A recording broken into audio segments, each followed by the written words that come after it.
Well, thanks a lot. Of course, this is a geopolitical crisis, and what's at stake is how the world is going to be shaped for many years to come.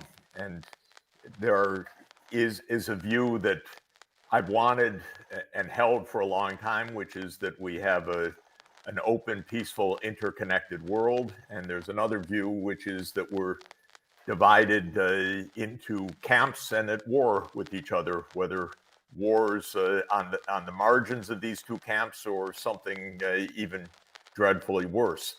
And we're right now, really at the at a moment of truth for the world, and it's not clear which way we're going.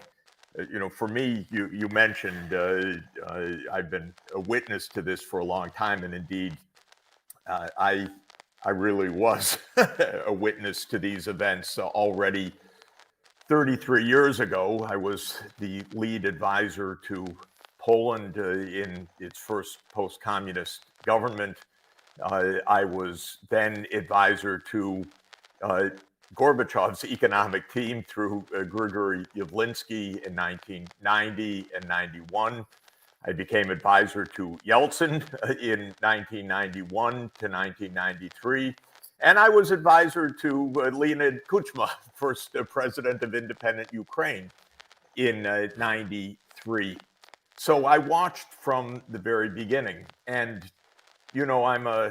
I'm a softie and a bit of an idealist, so I really liked Gorbachev. Many people did not for many reasons, but I really liked Gorbachev's vision of a world that was at peace. He was really a man of peace. His fundamental point was don't shoot, and that meant the unraveling of the Soviet Union in the end. He was the one who pulled the plug on the Warsaw Pact and thought that the other side, the US-led NATO side, would understand that there was an opportunity actually for a peaceful world that didn't have these two competing blocs.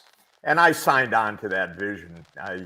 I always believed in the common European home. So people call me naive, stupid. Maybe I am, but anyway, I believe that it was the right way to go. And we obviously have seen that utterly, completely, totally, disastrously come crashing down. And so I pondered for 30 years how we got so horribly off track.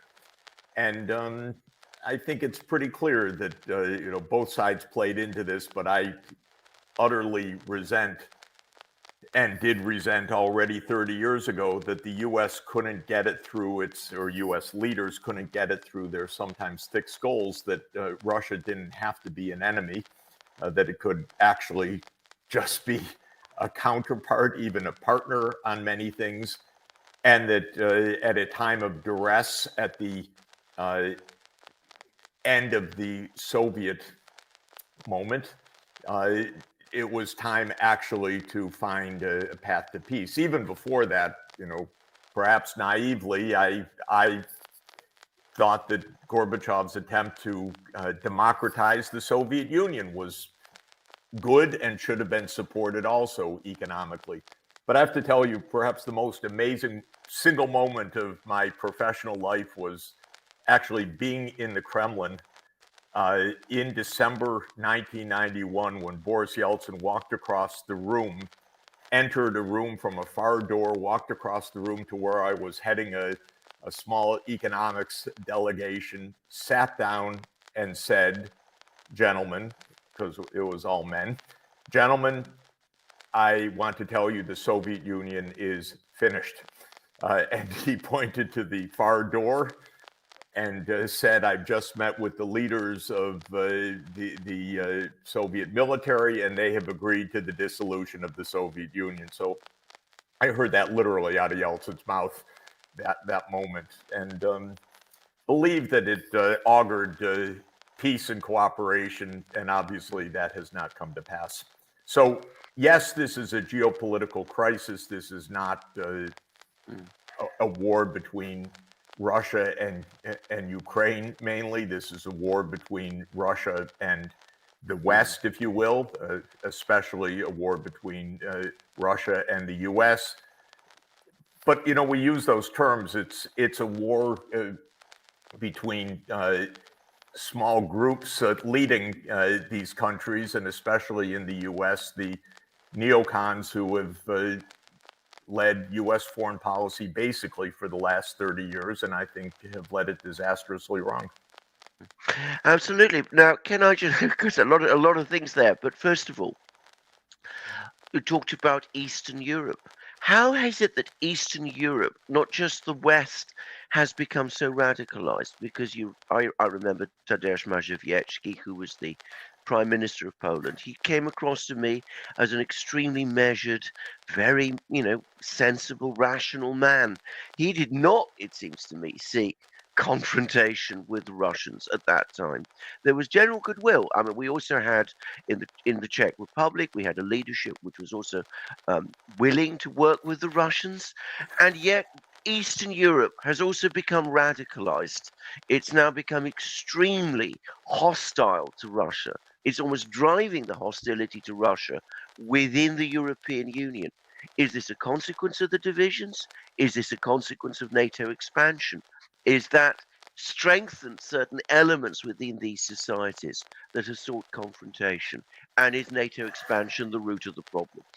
Yeah, these are great questions and somewhat imponderable or unknowable. The animosities between Poland and Russia are deep. They go back centuries. Uh, we Poland, of course, remembers being dismembered in part by the Russian Empire, but the Russians remember Poland invading Russia in the times of trouble. So this is a conflict that goes back a very long way. But none of that makes any of this inevitable. It's all how events are shaped and perceived. And in the 1990s, there were debates everywhere about the future. So nothing was set in some hard and certain course. And in the US, the more we learn and the more we look back, there were debates between the neocons and uh, those who really had the view that, of course, we can have normal relations with Russia. And those debates really did center on the NATO question.